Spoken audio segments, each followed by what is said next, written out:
Dahil Valentine's Day na bukas, may naiisip ka na bang regalo para sa mahal mo? Wala pa, tara, samahan mo ko. Ito perfect para sa'yo. Nasugod nga ako dito sa Goldilocks kasi nga may nakita ko na bagong cake nila. Wala nga kasing may umagaw ng pansin ko, itong caramel love. Tama nga, naghahanap nga ako ng cake para sa Valentine's Day. Kaya naman sabi ko, uy, sakto, buti na lang. Makita ko to. As you can see naman, napakarami din naman nilang cake dito. Kaya naman dito sa Goldilocks is napakarami mong option na pagpipilian, no? Mapa-birthday man yan or anything, gatherings. The best talaga ang Goldilocks sa any occasion. At syempre, available din dito yung mga slice cakes nila, yung mga pulboron, and etc. Kaya naman marami kang mabibili dito na pwede mo rin ipampasalubong sa mga mahal mo sa buhay. So ayun, back to the topic, nandito tayo sa Caramel Love, yung salted caramel crunch nila. Ay Mima, talagang nung nakita ko to, nilapitan ko agad, sabi ko, eto na talaga bibili ko. Ayun, dali-dali ako pumasok sa loob para bumili. At syempre, hinahanda na nga ito ni ate, no? Kasi akala ko, ubos na kasi wala naka-display.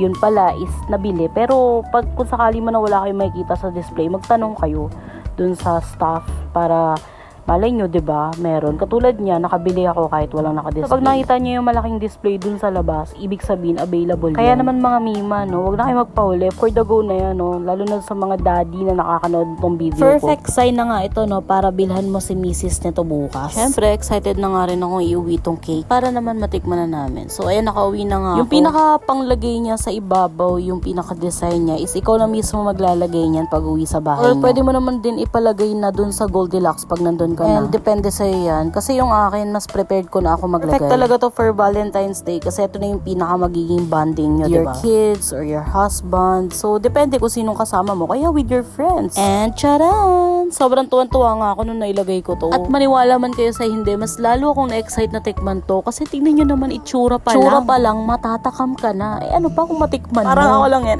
Walang ganun. So, ayan na nga. Hiniwa-hiwa ko na yan dyan. At syempre, ingat na ingat ako. Hello, may mga toppings siya sa ibabaw. Baka malaglag. No joke ha. Sobrang sarap talaga nitong caramel love. Or yung tinatawag na salted caramel crunch. Actually, habang hinihiwa ko nga to, na-realize ko, yung pinaka-toppings niya dun sa ibabaw, para siyang, alam niyo yung palaro dun sa Squid Game. Parang ganun yung peg Pero niya. Ito yung design nito is pa-cubes. For me, sobrang sarap nitong cake na to. Tamang-tama lang yung tamis niya. And pati yung mga crunchy na talagang nakatopping sa kanya. Is hindi siya yung tamis na masakit sa ngipin. Masarap talaga siya. Nag-aagaw yung tamis at may pagka-saltiness. And yung caramel talagang lasang-lasa. Sobrang perfect ng combination nito. Kaya naman, this is my highly recommended for you. Ito yung cake na hindi mo titigilan hanggat di nauubos. Man, ano pang hinihintay nyo? Sumugod na rin kayo sa pinakamalapit na branch ng Goldilocks dyan sa lugar nyo. At bumili na ng salted caramel crunch ng Goldilocks. Kaya naman ang pang hinihintay nyo?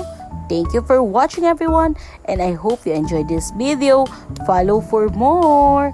And happy Valentine's Day sa inyong lahat. Happy Hearts Day. Stay safe and God bless everyone. Bye!